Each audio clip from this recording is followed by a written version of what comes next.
బాగానే విడుతున్నా, అసలు ఈ రోజు పూజ చేయడం అనేటటువంటి దాని వల్ల వచ్చే ప్రయోజనం ఏమైనా ఉంటుందా? అసలు దాని వెనక ఏదైనా శాస్త్రీయమైన కారణం ఉంటుందా? విదురుడు ఎందుకు చెప్పాడు అసలు దైవానికి నమస్కారం చేయమని?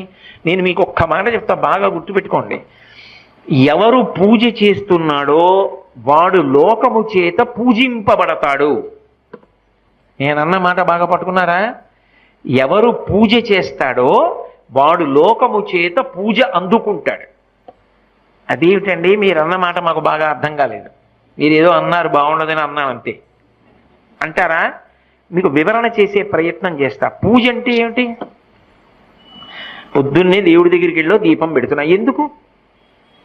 ఎవరు భగవంతుడు? చంద్ర సూర్యౌచ నేత్రే కర్ణావాసా శిరోద్యౌ ముఖమవిదహనో యస్య వాస్తేయమబ్ధి అంతస్తం యస్య విశ్వం సురనర ఖగో భోగి గంధర్వ దైత్యైః చిత్రం